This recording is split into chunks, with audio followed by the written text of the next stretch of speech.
Okay, we're getting ready to can some peach preserves, or jam, whichever one you want to call it. They're in little bitty chunks. Now we're getting ready to sterilize these jars. We're going to bring these up to a boil, and the same with the lids over in the pan there. We're going to boil them too. And be sure to go by the canning recommendations on sterilizing your jars and lids. Okay, I've removed the stems and peeled these peaches, and now I'm dicing them up. And I want to get them diced up just as small as I can get them. I need to make 4 cups of this diced up peaches. And you will probably need about 3 to 4 pounds of peaches to give you about 4 cups. Well, let's see if we can get this one cut up too. It ought to be, and you want to use fairly ripe, and cut out any bruises or bad places.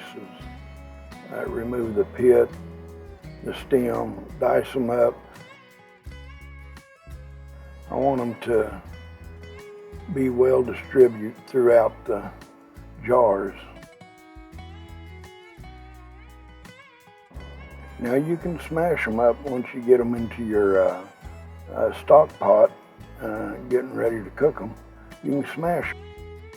And I think they call the smash jam, and the diced up or chunks preserves. So either way, it's going to taste good on toast. And part of mine's smashed and part of it's diced, so I guess I have jam preserves.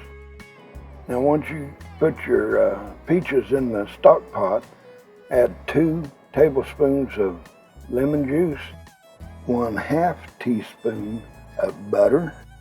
That will keep the foaming down, and 1 pack of pectin, Sure Gel. Bring that to a boil, and once it comes to a rapid boil, you continue to stir, and you stir it for 1 minute at a rapid boil. And then pour in your 5.5 cups of sugar. Bring it back to a boil. Once you get it all incorporated, it'll come back to a boil and boil again for 1 minute.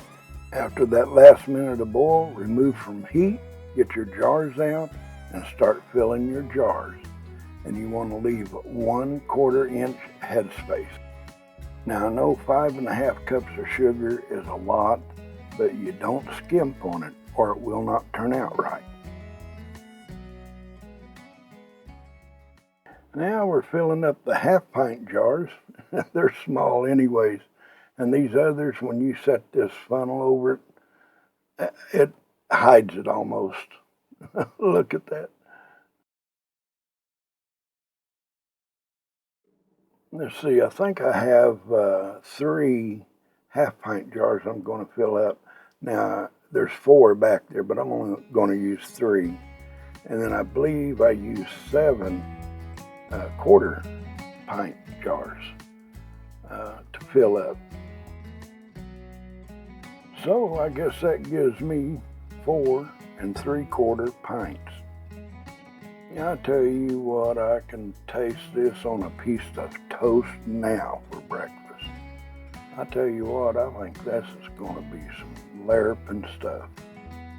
Now if you make this, just go by your guidelines, the USDA guidelines on your sterilizing jars and lids and recipes and things like that. You should be fine. Now this is how I did it. And actually, it's the same recipe. It's on the Sure Gel package. Well, there's a sheet inside, and it has several recipes for jams and jellies and preserves. We'll get the rest of these filled up and we'll be right back. Okay, it looks like we reached the end. Now I think I need to distribute a little from one or the other to help even out a couple other jars. We'll get that done. Put a little from that one to this one, and a little from this one to that one, and they all ought to turn out good. Okay, we're going to clean the rim of these jars, get them all ready for the lid and rings to go on.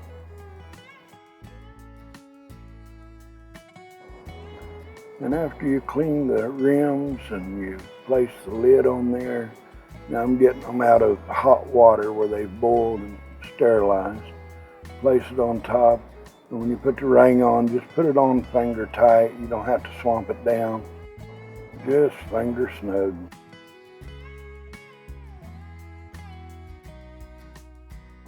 Now after we put on all the lids, we place them back in the water bath canner on the rack. Get them all set in there.